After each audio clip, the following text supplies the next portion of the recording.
Supreme court की जो judgement है which will have far reaching consequences. Right after a very long time, बहुत दिनों के बाद, बड़े बिजी होंगे साहब, हमारे साथ हैं लक्ष्मण हागे साहब, उद्धव ठाकरे सेना के लक्ष्मण हागे साहब, बड़े दिनों के बाद नेशन नाउ पर। लक्ष्मण हागे साहब नमस्कार। नमस्कार नमस्कार नमस्कार सर, नमस्कार।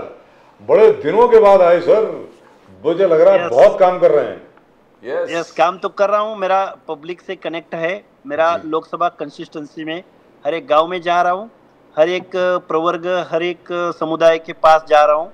और एक तरफ इस वर्ल्ड में 4-5 नंबर की इकोनॉमी बनने वाला देश, और दूसरी तरफ हमारा रूरल एरिया और हमारे जो लोग हैं वो जो काम कर रहे हैं, खेती कर रहे हैं, इनके बारे में क्या समस्याएं पैदा हो रही है, इसके बारे में मैं गांव-गांव में जा रहा हूं और लोगों की समस्याएं मतलब हर एक जो कॉमन मैन है, कॉमन मैन के साथ मैं हूं। जी दुरुस्त बात, वंडरफुल। हाके साहब, वो कॉन्स्टिट्यूएंसी में जो माड़ा आप लड़ने वाले थे, हम लोग सब इच्छुक है कि आप अच्छा रिजल्ट दे, वहां पर आपको पूरे पब्लिक का सपोर्ट भी है, मगर जो सुनने में आ रहा है कि मोहिते पाटिल जी, कोई छत्रपति, तो अलग अलग लोग वहां कॉन्स्टिट्यूएंसी में प्रेशराइज कर रहे हैं कि मोहिते पाटिल जी के लोगों को दो, अलग अलग पाटिल के लोगों को दो। तो ये क्या चल रहा है? आई मीन, ये कॉन्स्टिट्यूएंसी उन्हीं को मिलना चाहिए जहां वो लोग काम करते हैं। आप जैसे लोग हैं जो गरीब से गरीब तबके के हर जगह जाकर लोगों के समस्याओं को सुलझाने में, अब ये छत्रपति मोहिते पाटिल जी, ये जो चल रहा है, ये शायद पॉलिटिकल ऑब्जर्वर्स को ठीक नहीं लग रहा है। आप इसको कैसे देखते हो? बिकॉज आप ग्राउंड में हो वहां पर। यस, ये जो महाराष्ट्र है, महाराष्ट्र है, इस महाराष्ट्र की 48 कंसिस्टेंसी है जो महाराष्ट्र में, वो सब लोग यही लोग हैं। ये लोग हैं पवार, पाटिल, देशमुख, ये जो लोग हैं, ये इन्हीं लोगों को, ये लोग ही सिर्फ एमएलए बनेंगे, यही लोग ही सिर्फ एमपीज बनेंगे।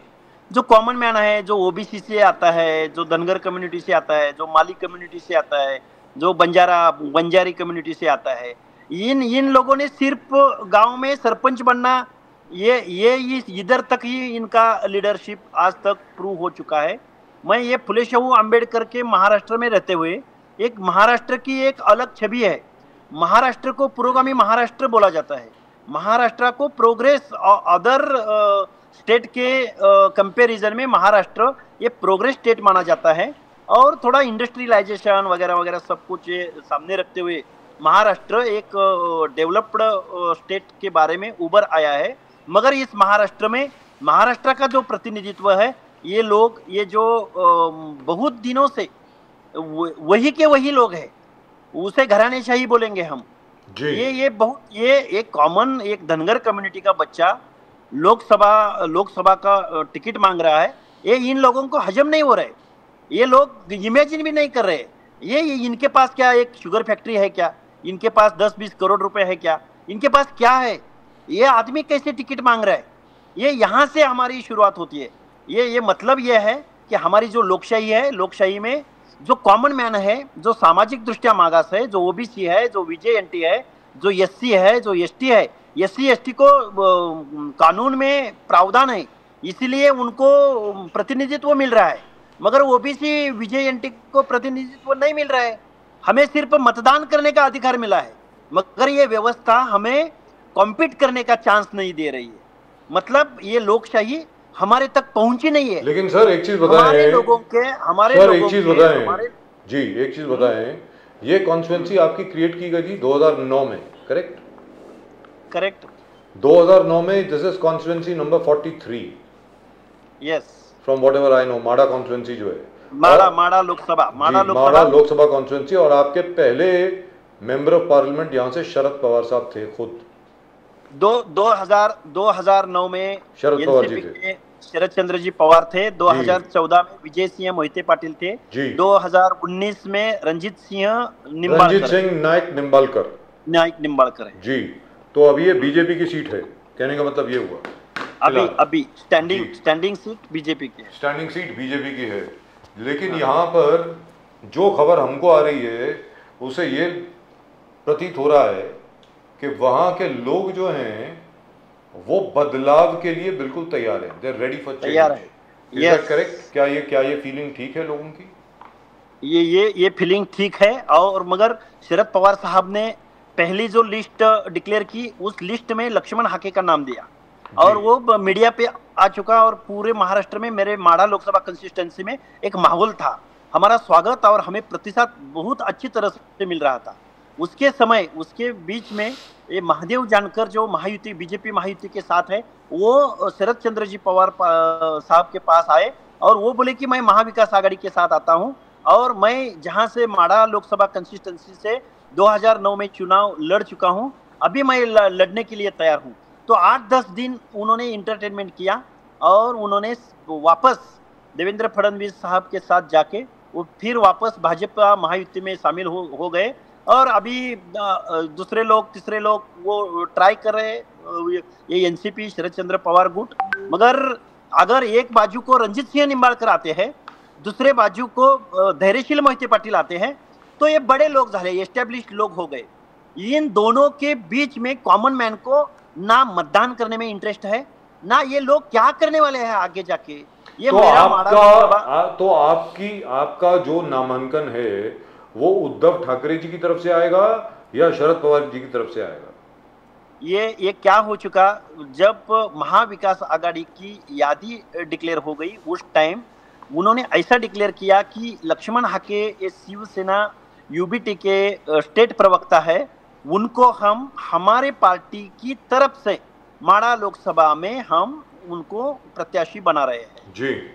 और जी। ये एक तो मतलब एनसीपी के सिंबल पर, तो एनसीपी का जो नया सिंबल है उस पर जी, उसके तुतारी के सिंबल पर जी।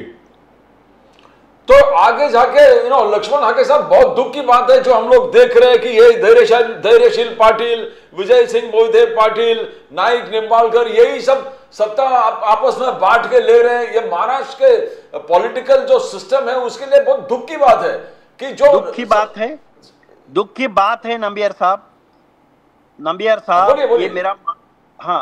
ये मेरी माड़ा लोकसभा कंसिस्टेंसी है। ये माड़ा लोकसभा कंसिस्टेंसी में 40 शुगर मिल है, 40 शुगर मॉल है और महाराष्ट्र में सबसे ज्यादा मिल्क प्रोडक्ट मतलब दूध उत्पादन सबसे ज्यादा हमारे जिले में होता है। ये जो शेतकरी है उसके दर के बारे में नाराज है, दूध उत्पादक शेतकरी है वो दूध के दर के बारे में नाराज है। और उसके आगे जाके मैं आपके सामने ये बात रखूंगा कि ये जो 20 लाख तक जो क्वांटम है पॉपुलेशन है, मतलब वोटिंग है मेरे माड़ा लोकसभा में, उसमें 12 लाख तक ओबीसी, विजयंती, एसबीसी है। और इतने लोगों का प्रतिनिधित्व कोई निंबाळकर आके करता है, कोई मोहिते पाटिल आके करता है, तो इन लोगों को न्याय कैसा मिलेगा? करेक्ट। उनके दुख के बारे में, उनके वेदना के बारे में 12 लाख ओबीसी, विजयंती है जी। तो इन लोगों का प्रतिनिधित्व होना है कि नहीं होना है? उनकी समस्या क्या है? उनकी जात न्याय जनगणना होनी है, उनको बजटरी तरतूद होना है, उनको सामाजिक न्याय दिलाने के लिए। ये 12 लाख वोटर है, माफ कीजिएगा कि 12 लाख रहीवासी, 12 लाख वोटर बोल रहा हूँ, 20 लाख वोटर है टोटल माड़ा लोकसभा कंसिस्टेंसी के 20 लाख वोटर है।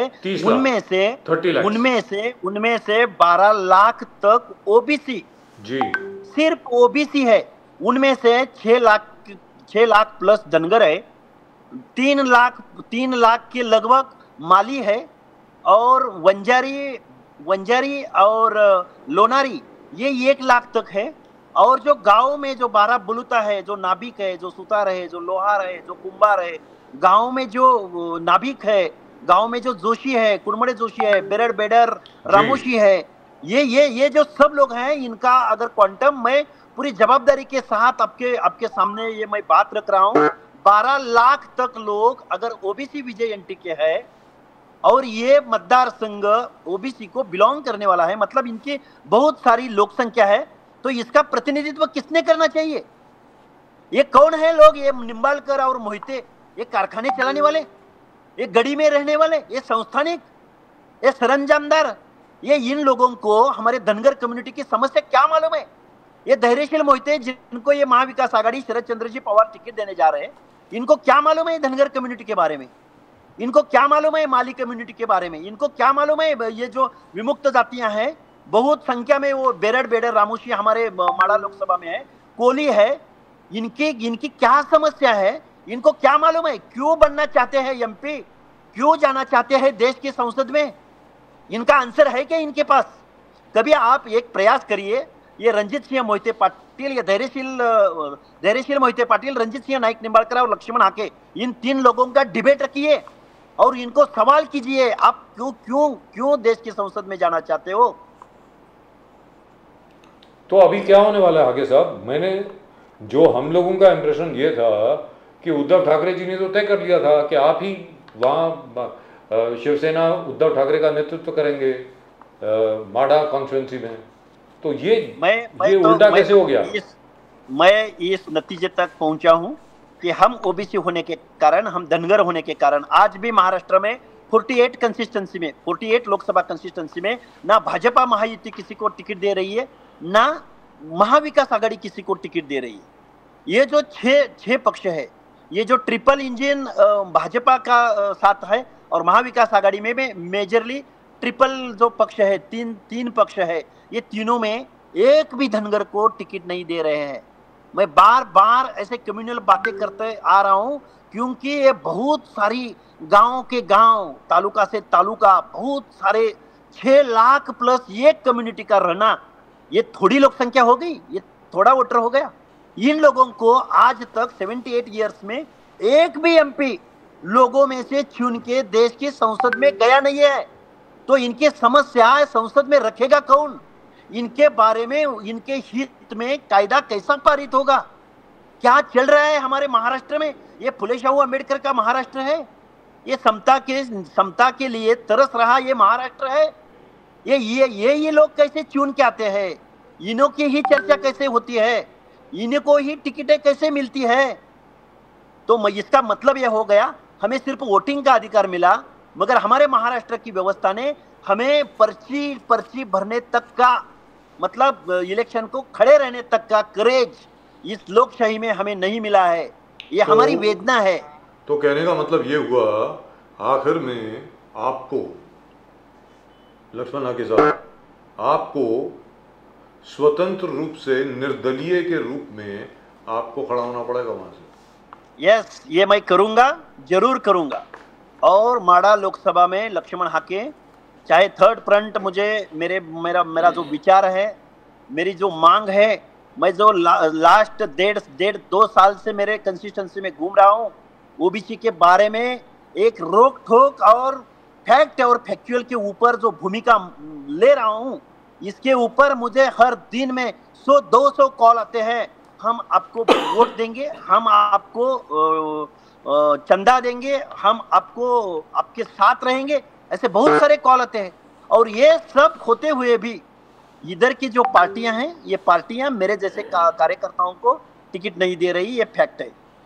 तो लक्ष्मण हाके साहब, ये सोचने वाली बात है, गोपीचंद पडळकर, महादेव जनकर, आप है लक्ष्मण हाके जी, तो ये क्या, ये कम्युनिटी जो आप बोल रहे हैं सिर्फ हम वोट कर सकते हैं मगर लीडर नहीं बन सकते, यह हालत हो गया कि कोई एमपी नहीं बन सकता है, तो ये क्या पूरे महाराष्ट्र देख रहे हैं? गोपीचंद पडळकर का क्या रोल है? कभी कुछ बोलते हैं, कभी कुछ बोलते हैं,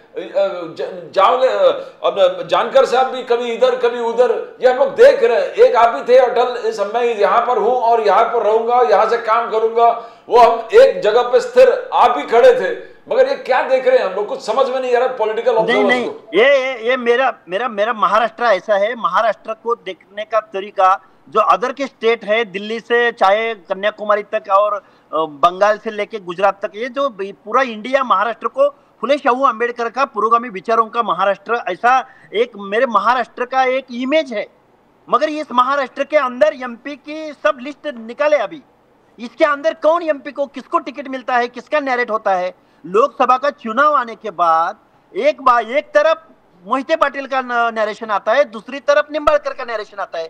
कभी भी धनगर कम्युनिटी के एकाधे कार्यकर्ता का नरेशन नहीं आता है।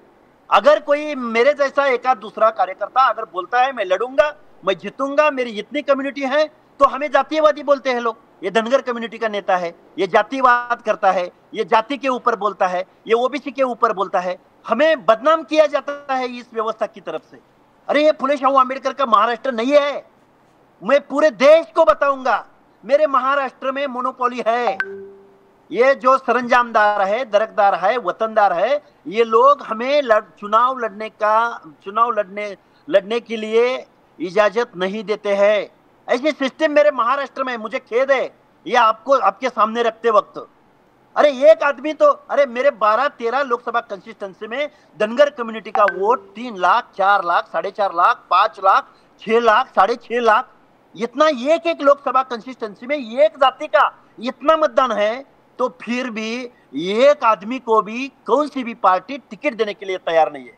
ये अफसोस है, ये आपके सामने मुझे बात रखते वक्त। क्या आप अगर थर्ड फ्रंट या कोई ऐसे खड़े होते, बिकॉज रिप्रेजेंटेशन चाहिए, धनगर कम्युनिटी का रिप्रेजेंटेशन चाहिए, ओबीसी समाज का रिप्रेजेंटेशन चाहिए, तो क्या आप जब खड़े होंगे तो एक क्या हम लोग सोच सकते हैं कि पडलकर, जानकर, प्रकाश शेंडगे, वो अलग अलग लीडर्स साथ में आएंगे ये देखने के लिए कि कोई तो हमारा रिप्रेजेंटेशन जाए लोकसभा में हमारे बात करने के लिए? क्या ये बात आपका चालू है सबसे? मैं प्रयास करूंगा। लास्ट 2019 में गोपीचंद पडलकर ने ये प्रयास सांगली लोकसभा कंस्टिट्यूंसी में किया। उनको 3 लाख से ऊपर मतदान उधर के लोगों ने दिया। मैं भी मेरे माड़ा लोकसभा में उपद्रव में, मतलब मेरा जो हुनर है, मेरी जो मांगे है, मैं जो लड़ते आ रहा हूं बहुत दिनों से, मैं ओबीसीओं के सामने जाऊंगा, भटके विमुक्त जनजातियों के सामने जाऊंगा। अरे हमें ये करना है, हमारा प्रतिनिधि अंदर जाना है।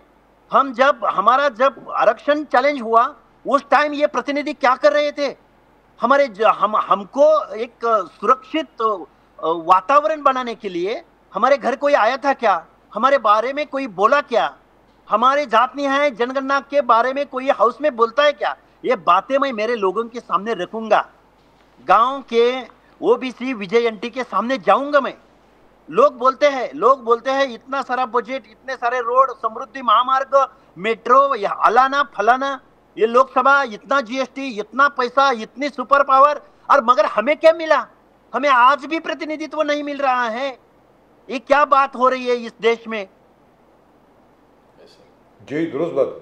लेकिन लक्ष्मण आगे साहब ये तो बता दें, जैसा आपने कहा, मैं मानता हूं आपने बहुत काम किया है, मैं मानता हूं आपने बहुत ज़्यादा काम किया है, दिल से काम किया है, ईमानदारी से काम किया है। लेकिन इलेक्शन कैसे लड़े जाते हैं हिंदुस्तान में आपको पता है सर? मालूम है। ग्राउंड पर ऑर्गेनाइजेशन होनी चाहिए। कोई भी शख्स अपने घर के बाहर नहीं निकलता पैसे के बगैर, कोई कुछ नहीं करता पैसे के बगैर, आपको मालूम है। तो ये सब आप इकट्ठे कैसे करेंगे सर? साहब, ये इन्हीं लोगों ने ये जो चुनाव होते हैं, चुनाव जीतने का व्याकरण इन्होंने आत्मसात किया है, मगर इस महाराष्ट्र की जनता का अंतकरण इन्होंने समझा नहीं है। मैं आपके सामने, अगर तुम बोलते हैं ऐसा, अगर मैं सोचूंगा तो मैं खड़ा भी नहीं रह पाऊंगा, उतनी मेरी हैसियत भी है नहीं। अगर पैसों की बात करें, अगर यंत्रणा की बात करें, अगर ऐसी बात अगर काशीराम ने सोची होती तो उत्तर प्रदेश में 4 बार बीएसपी का सीएम नहीं बना होता। दुरुस्त बात। अगर ऐसी बात जयप्रकाश नारायण ने कही होती, अगर ऐसी बात जॉर्ज फर्नांडिस ने, जिन्होंने सका पाटिल का पराभव किया था, अगर ऐसी बात राजू शेट्टी है, अगर ऐसी बात बहुत सारे लोग हैं हमारे सामने एग्जाम्पल है, अगर ये जनजातियों की बात कोई नहीं करेगा, हम करेंगे। इस देश में बहुत सारे लोग हैं कि जिनका आदर्श लेके हम आगे जाएंगे। लेकिन यहाँ मैं आपसे एक बात आपके सामने में रखना चाहता हूँ, छोटी सी बात है, आपको शायद बुरा लगे, हो सकता है, और हो सकता है बहुत अच्छा भी लगे। अगर जरंगे पाटिल साहब मराठा समुदाय को कुछ देर के लिए इतना संगठित, इतना उत्तेजित, इतना उग्र और इतना प्रभावशाली बना सकते हैं, तो आप धनगर समुदाय को इतना प्रभावशाली क्यों नहीं बना सकते? ये मैं अपने आप से पूछता हूं। बिल्कुल कर सकते हैं, मुझे ऐसा लगता है। मैं फैक्ट रखूंगा आपके सामने। जरंगे पाटिल की जो कम्युनिटी है, ये पॉलिटिकल उनका पेशा जो है महाराष्ट्र में, गांव की ग्राम पंचायत से लेके एमपी तक बीच में जो जितना भी स्थानिक स्वराज्य संस्थाएं रहती है, लोकल बॉडीज रहते हैं, अगर महाराष्ट्र की विधानसभा रहे, चाहे देश की संसद रहे, ये सब जो पेशा है, पॉलिटिकल पेशा, जिनका प्रोबेशन पॉलिटिक्स है, ये जरांगे की कम्युनिटी का है जी। हमारे जो घुमंतु नॉन घुमंतु है, ओबीसी है, इनका पेशा जो है वो सेवा देना है। धनगर रहेगा तो मेंढपाल व्यवसाय करेगा, नाभिक रहेगा तो स्वच्छता का काम करके केस कटाने का काम करेगा, परिट रहेगा तो कपड़ा धोने का काम करेगा। हर एक किसी का एक कॉल आ रहा है, मैं बोल रहा हूँ आपके साथ, मेरा आवाज आ रही है? आ रही, बोलिए।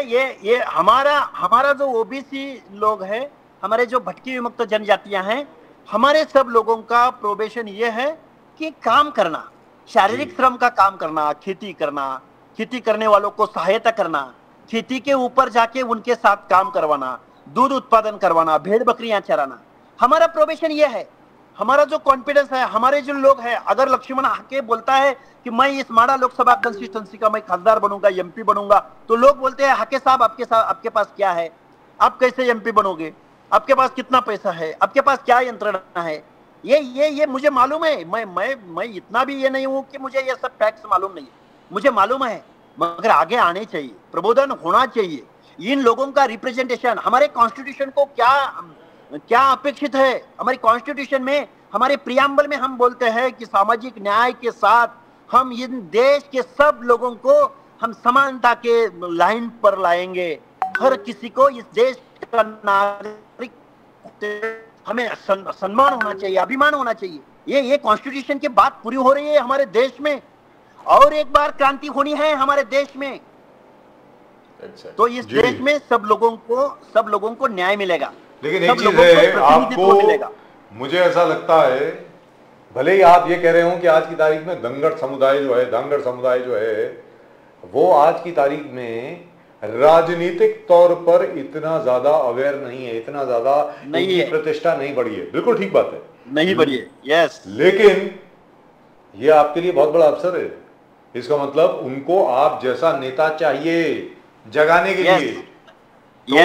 तो मुझे ऐसा लगता है ये तो सबसे बड़ी उपलब्धि है आपकी। मुझे तो ये लग रहा है, मेरे लिए उपलब्धि है, मेरा गरीब होना ये मेरे लिए उपलब्धि है, मेरे पास कोई शुगर मिल न होना ये मेरे लिए उपलब्धि है, मेरे पास एजुकेशन है, मैंने स्टेट बैकवर्ड कमीशन पे मैंने काम किया है, मुझे महाराष्ट्र का अवेयरनेस है, किसकी पॉपुलेशन कितनी है, किसको बजटरी तरतूद कितने हो रही है, किसका रिप्रेजेंटेशन कितना है, नौकरियों में कितना है, न्याय व्यवस्था में कितना है, देश के संसद में किसका प्रतिनिधित्व कितना है, राज्य में किसका प्रतिनिधित्व है, पंचायत राज में किसका प्रतिनिधित्व है, जो डीसीसी बैंक है, जो प्रोजेक्ट्स है, जो स्मॉल स्केल उद्योग है, वो किसके पास जा रहे हैं। ये सत्ता में से पैसा और पैसे में से सत्ता, ये दुष्ट चक्र में हमारा जो बहुजन समाज बोलते हैं, ये बहुजन समाज इस दुष्ट चक्र में फंसा हुआ है। इस दुष्ट चक्र से इन लोगों को मैं बाहर निकालूंगा, जरूर निकालूंगा। Right, thank you so much sir, all the very best you, best of luck. Thank you. बड़े दिनों के बाद आए, आप आते रहे सर, आपसे बात करके बहुत मजा आता है। हमारे दर्शकों को भी, हमें भी, पता नहीं आपको मजा आता है कि नहीं, मुझे मालूम नहीं। आप लड़े, आपका जीत हम लोग सबका जीत है। गरीब है, गरीब पिछड़े, तो सबके लिए बहुत अच्छा लगेगा कि आप जीते वहां से। सर तो वीजेएनटी कम्युनिटी, जैसे ये बता रहे थे, वीजेएनटी कम्युनिटी के कई लोग ऐसे हैं जिनके पास आज तक आधार कार्ड भी नहीं है। बिल्कुल, तो नहीं है मालूम है सर, दिस इज शॉकिंग। शिक्षा में कटौती और आज तक एटलीस्ट 14 के 15 ऐसी ट्राइब्स हैं जिनको आज तक रॉबर्ट ट्राइब्स की लिस्ट में अभी तक पुलिस स्टेशन में लगाया गया है। आज भी हर एक डिस्ट्रिक्ट जेल में जो कच्चे कैदी रहते हैं वो है वीजेएनटी के विमुक्त जनजातियों के।